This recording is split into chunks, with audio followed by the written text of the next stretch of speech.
These ain't glorified gang or prison stories, man. These is lived experiences.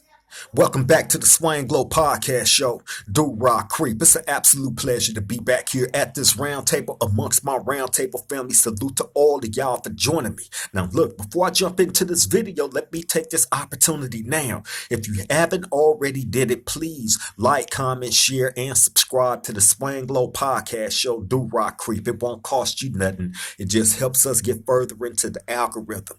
You feel me? The more engagement, that's why I always encourage participation.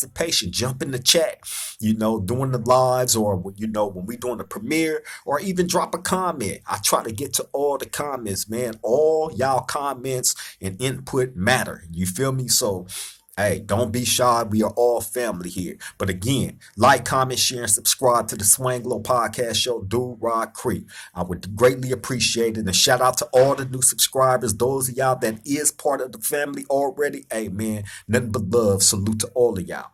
Now, look, I wanted to take y'all back. I wanted to swing back out to San Diego, right? I told y'all I got a lot of lokes from out there. Got a lot of love for them guys, especially the homies from West Coast. You feel me? And just so happened this story is about a guy from West Coast 30, San Diego, right? Now, this situation with this guy took place in New Folsom State Prison, right? In the year of 2005, right? Now, I wasn't really there that long, but when this incident took place, I was there long enough to see this one particular guy from West Coast like a few times on the yard. I never had no personal interactions with him like that. We had a area, this was on the C yard in New Folsom, right? 2005. We had an area on that yard known as the CRIP wall. And that's where all the Crips from everywhere would stand along this one particular area of the yard, right? Along this long wall. The only people you're going to find over there in that area is Crips. If there's anybody over in that area outside of being a Crip, he was invited over there to, holler at whoever. Other than that, you're not going to find nobody in that area that's not a Crip, period. You feel me? So, bam. I would see this guy. His name was Psycho Mike, by the way, right? From West Coast 30, San Diego. I would see him pop up over there in the Crip area sometime. He'll come over there and spark up a conversation with one of the other dudes that was over there that he knew, and sometime I would catch a little bit of the conversation. See, y'all got to remember, in that area also, like, it's a track that runs along or like all the way around the yard, and that track goes right by this Crip area, the Crip wall, right? So then you cross over that track from the wall where we stand, and then it's the workout area, like the weight pal, where they got the curl bars and all that stuff, right?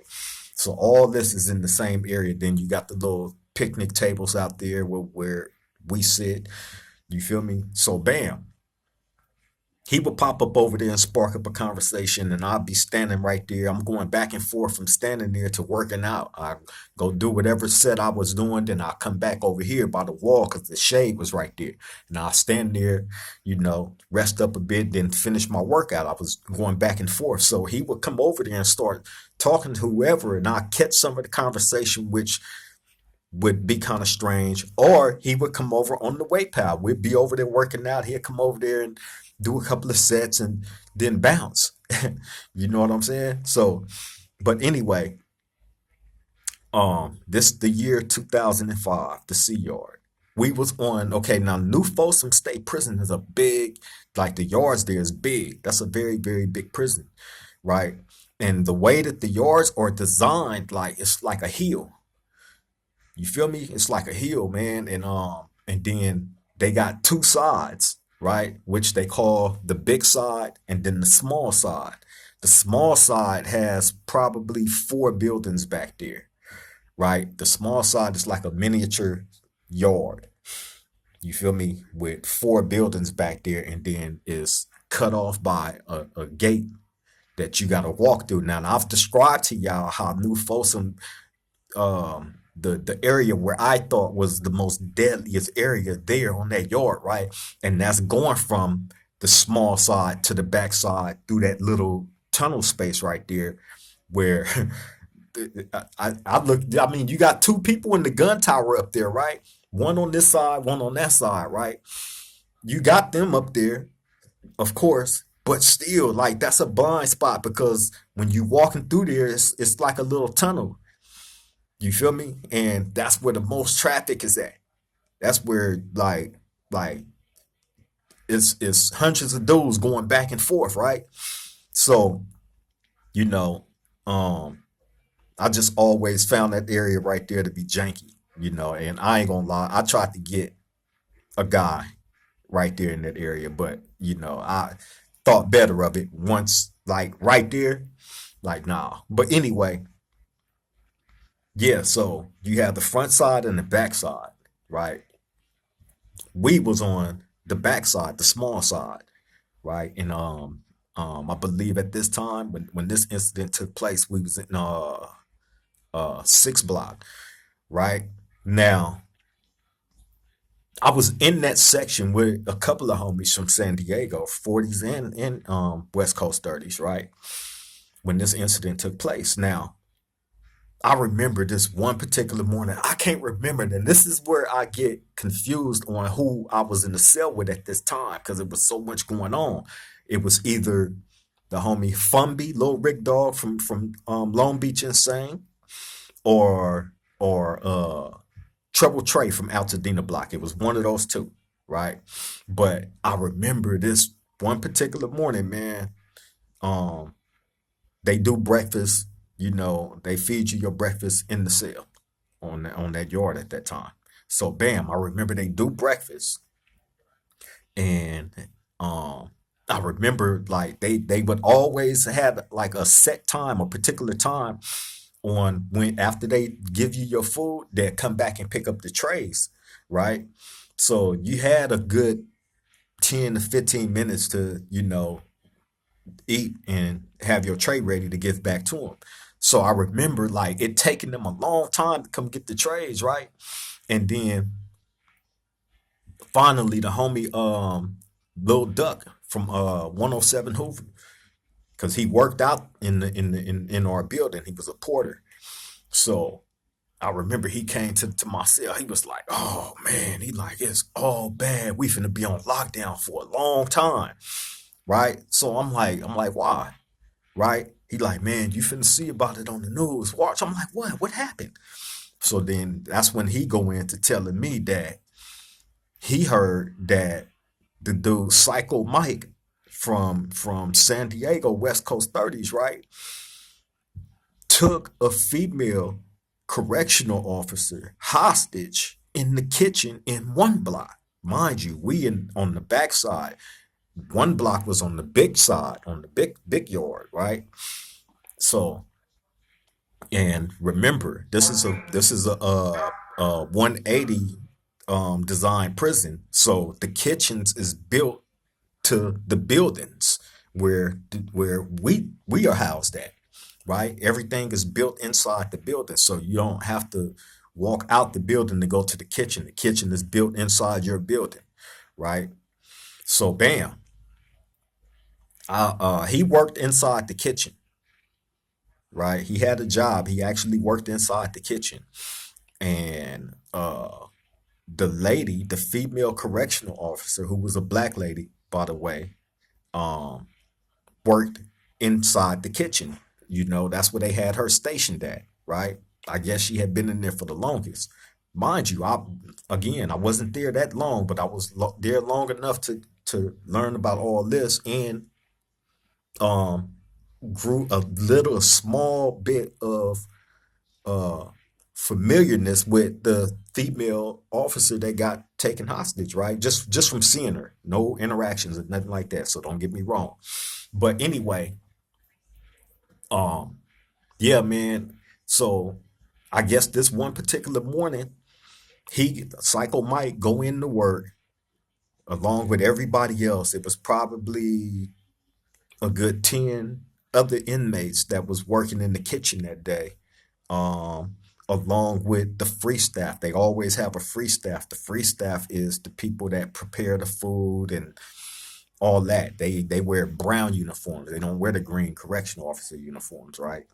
So, anyway, it's usually one of those people in there, and then a correctional officer, which it was the female correctional officer, right? And then it's the inmates that's in there that help prepare the food, cook it, and then pass it out to everybody, right? So he worked in there with this lady, and I guess that morning, man, he went up in there and he had a couple of knives hidden on him, right? He had a couple of knives hidden on him. Now, yes, they when you going in and out of work, right? They typically search you. They really just installed like metal detectors. You feel me? Within the last, like, I'm gonna say 10 years, right? Inside the kitchen. So anyway, you would go through the metal detector and all that. They'll pat you down and all that, coming and going in and out the kitchen. So, he had it hidden on him good, I guess. But he had two nods on him, right? And he went inside the kitchen that morning. She was working that morning, and like inside those kitchens, they have like little offices where the staff, like the correctional officers and the free staff, go in there and like had a lunch or whatever. It's like small little offices where they can actually close themselves off in there, right? So he got her up in there. That's where he ended up getting her, trapping her off inside that office. Right now, mind you, when all this go down, all the other dudes, the inmates and all, is also trapped inside that kitchen. He's not allowing her to go, right? Period. Which meant everybody else that was stuck up in there, they were stuck. You feel me? So anyway, bam. When the homie come tell me that this is going on in one block, I'm like, what? He was like, man, he like, watch this finna be on the news. Like he tripped out. He got her down there hostage right now in the kitchen. It's everybody else that's working up in there. They all stuck up in there with him. Right? I'm like, wow. And sure enough, probably like a couple of hours after that, we cut the news on, and the news is covering it, right? If y'all been around, especially out here in California, for a while, if you are of age, then you probably heard about this situation, right? Because it was a big thing. This dude took this lady hostage, had her and all those other people locked inside that kitchen at knife point. So bam, I'm tripping, right? Because we watching this on the news. These people. Now, another thing that about New Folsom or Folsom period is a lot of media is always at that prison. You feel me? You can walk out to the yard, bro, and you'll see news crews and people with cameras, and they out there filming episodes, and they trying to get people to come jump on and do interviews and all. This is all the time there, right? All the time. So that wasn't that new, but when this incident took place, you see these people outside the prison covering this stuff, right? And we living it in real time. We living it in real time. And once they threw bro's picture up, because they had to let the public know what was going on, who did what to who. Now, with that female correctional officer that this happened to, right? Like I said, she was a black lady, and um, like I said, I was there long enough to see her come and go a few times because um, where the CRIP wall was actually right in front of that kitchen in that building where she worked at, where all this took place. Where we hung at was right there in front of that building, right there in front of one block, right? That's where Crip Wall was at, right there in front of that kitchen where he took her hostage at. So, so when we'll be out there, like I said, I'll be working out, I'll be walking back and forth from the weight pal over to the shade, right, doing my workout. And I just remember her coming through a few times, like as she went through, like making different comments, real, um, friendly. You know, she had been working there for a long time. She had got familiar with a lot of people, I guess, that had been there for a long time on the yard, so, but she was very, very friendly. A lot of dudes did show her respect. Nobody never disrespected her. I never heard nobody disrespect her, like during the times when she was passing through, but she was definitely extremely like friendly. I'm gonna just say that. You know what I'm saying? Just from hearing the different comments that she would say as she walked by, when dudes was out there working out, it was crazy, man. But yeah, so them was the times that I seen her. So I knew instantly when that morning when the homie came and told me like this dude Psycho Mike took this whoop de whoop hostage down there in the kitchen. Now it was a couple of things that ended up coming out afterwards because everybody was trying to figure out why would he take this broad hostage. You feel me? So the obvious uh, answers to that is gonna come like, oh, he had some type of infatuation with her, which was one of the things that was put out there, as the reason being for him doing that. That was one of the reasons, right? And then uh, there was another reason that ended up coming out in regards to something being in his file, right? That he was trying to get removed out of his file. Um, I'm not gonna get into that, right? But there was something in his file that he had been trying to get removed out of his file, and I guess the administration or whoever, from what I heard, he was battling with that for a long time, right? So whatever it was, it meant something to him to the point where they were saying this is one of the reasons why he did that to her, right? Now, also, that was these couple of things was also thrown out in the media, right? While they was covering it, they was also saying this in the media as to why Psycho Mike did this. You feel me? So everybody was like, wow, everybody was blew out the water. Now, again, mind you, this isn't a person that I interacted with like that on the yard. He was a Crip. He came around in the Crip area, a lot. He dealt with who he dealt with. We just wasn't, on the level of dealing with each other on a personal level like that. Again, I wasn't there that long to get an opportunity to get to know a lot of them dudes. If I didn't already know you, then if I just so happened to have meet you, which I did, I met a whole bunch of, it was a whole bunch of solid homies there from everywhere. You feel me? In that time frame when I was there, it was a lot of solid homies there, a lot, legendary guys too. But he was just one of those people that I always seen coming and going in traffic, and we never really hung out like that. So, but the other homies that was there from Dago, like I said, that was especially the ones that was in my building. I used to deal with them all the time, every day. You feel me? Every day. But anyway, man, in doing the news coverage of this situation, right? Like I said, we watching it and living it at the same time in real time. Like this is crazy. So they start putting it out there in the media as to the reasons why they thought he had did this. But anyway, he held her hostage in that kitchen for 12 hours, right? The whole 12 hours, the news is covering this. Don't nobody know how it's gonna turn out.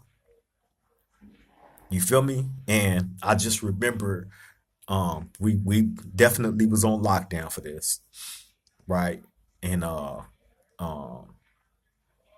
as a matter of fact, it might have been Fumby. It might have been the homie Lil Rick Doll from Long Beach Insane that was in the cell with me doing this, because he eventually, I think this was during the time when bro had got sick. Like it was like some type of bacteria outbreak in the milk that they was giving the to us, the prisoners in New Folsom State Prison, right?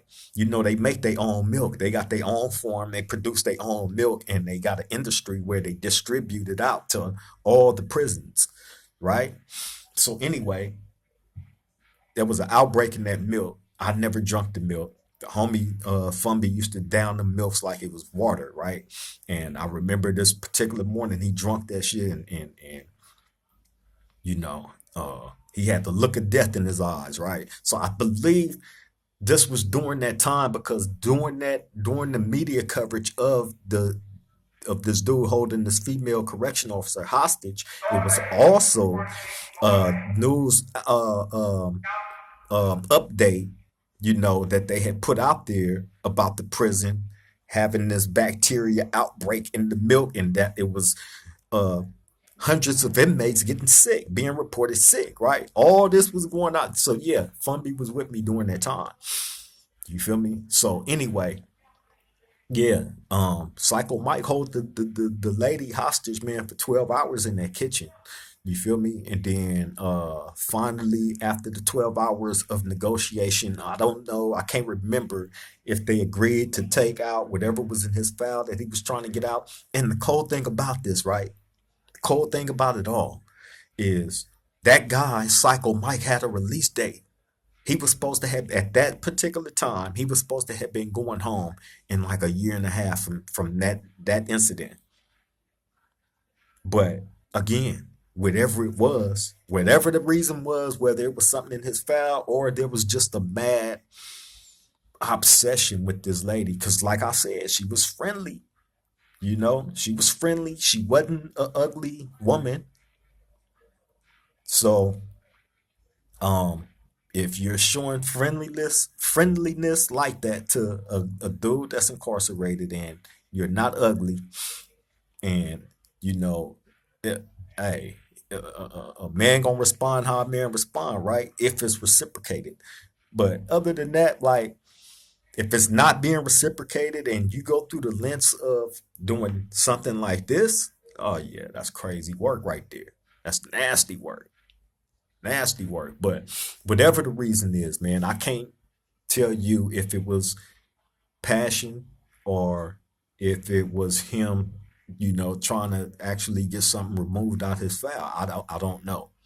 So I can't sit here in front and be like, yep, it was this. You know what I'm saying? I can't put that title on that man. I'm just saying what was thrown out there, you know, to in the media and in the prison on the yard to us. You feel me? So y'all can do the research on that, man. That's a true fact. That's a true story. That happened in 2005 on the Sea Yard. You feel me? One block kitchen. Right there where Crip Wall was at, where we used to be at every day. And I'm right there working out. Me and other homies working out every day. Feel me? Used to see that lady walk by, making her little comments, and then kept it moving. It was cool. You know, like I said, nobody never disrespected her. You know, I never heard anybody disrespect her. It was always respect. She was like cool. You know what I'm saying? So I just seen like a lot of people giving her respect. You feel me? But yeah, man, going through that, living it in real time, again, hey, New Folsom wasn't no joke. It wasn't no joke, man. It wasn't no joke. I remember another time being there, and this dude, we out there just chilling, hanging out, right? And this dude, I think he was from the Bay Area, right? He walking around the track, and while he going by us, he like, hey, bro, like y'all might want to get everything y'all got going on, you know, in order, because I'm finna go over here and lay this pig out. So those I heard what he said, right? Everybody, you know, some people laughed it off. Other dudes wasn't really paying attention. They didn't really catch it, right? So I look at the homie like, did he just say what I thought he said? Right? And he kept on, went on about his way, right? And it was a CO standing. It was he did this to a CO that was stationed in the laundry.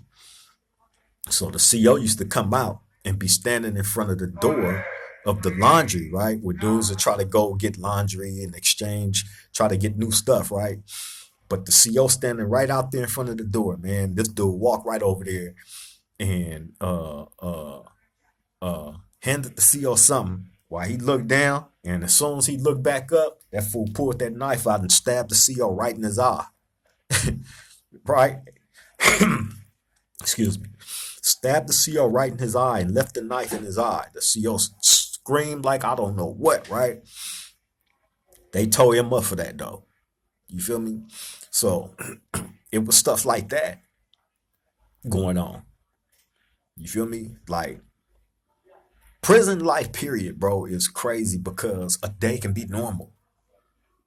Just like that morning when I had woke up, it was a normal morning, and there was no way in my absolute right mind would I have ever woke up thinking that a dude would take a female hostage.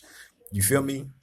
And there's no way in my right mind of just being out on the yard one day chilling and a dude walk by and say, I'm finna go knock this pig down. And he go do it. Stabbed the dude right in his eye and left the knife in his eye. You feel me? That was the craziest, blood just shooting out that man's face everywhere. The knife stuck in his eye. All he can do is scream. But the other ones that was out there, oh man, they bum rushed the dude that did it. You feel me? But yeah, that's how a normal day would start and then end with something like that, or worse, or worse. I've told y'all being in the day room and seeing a dude get his whole back and chest blew out right there in front of everybody. Shot with that Mini 14. Imagine hearing a Mini 14 go off in a closed off building. That echo, that sound is unforgettable. So is the unaliving of the impact of the bullet when it hit a human being. Seeing that explosion and seeing that man gasp and take his last breath as he fall motionless. And it's over with. I've seen it. You feel me? So, but yeah, man, after the guy Psycho Mike, man, hold the lady for 12 hours. Um, I don't know if they agreed, like I said, to if it was something in his file that he was trying to get moved out. I don't know if it was that. I don't know if it was like a love affair thing. That I don't know, because once he did that and finally gave himself up, they took him.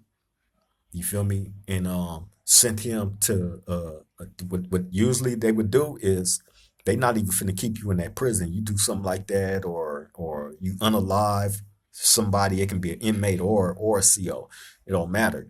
They're not gonna send you to the hole at that prison. They're gonna send you to a whole different prison, and you're gonna be in a whole different prison while still fighting that case over there, because you're gonna be going back and forth from that prison to court in that city, wherever that city is at. You feel me? So when bro did that and finally turned himself in after 12 hours, they sent him out to a whole different prison. And then he had to go do a shoot and all that behind that.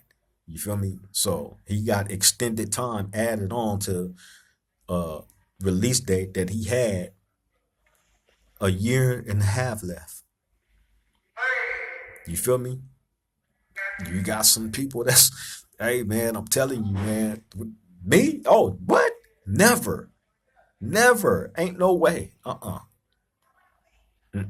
Never. Never, never, ever. But yeah, man, yeah, we ended up going on lockdown. Like I said, for that, we stayed on lockdown probably for about a month. They searched us, turned the prison upside down. That was during the time when they actually found a gun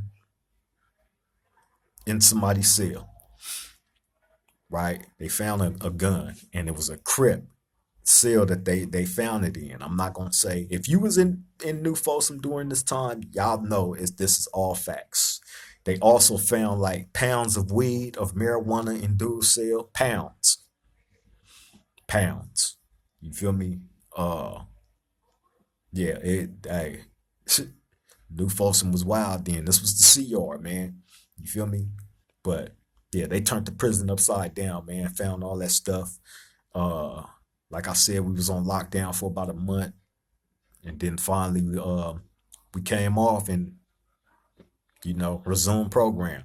The female CO, I think she had went off on leave, for however long, and then she ended up coming back. You feel me? I believe they sent her to a different yard and put her up in the gun tower. You feel me? I believe that's what happened with her. You feel me? But yeah, man, I just wanted to deliver that crazy story to y'all, man. All factuals, spin the block back out to San Diego. Give y'all this story. Shout out to the West Coast 30s, all the homies, West Coast 30s and neighborhood rolling 40s. You feel me? As well as the damn moves out there in San Diego. We ain't leaving nobody out. You feel me? The Samoans, everybody. You feel me? Even they say, shout out to y'all too. Shout out to the Soranio Trece.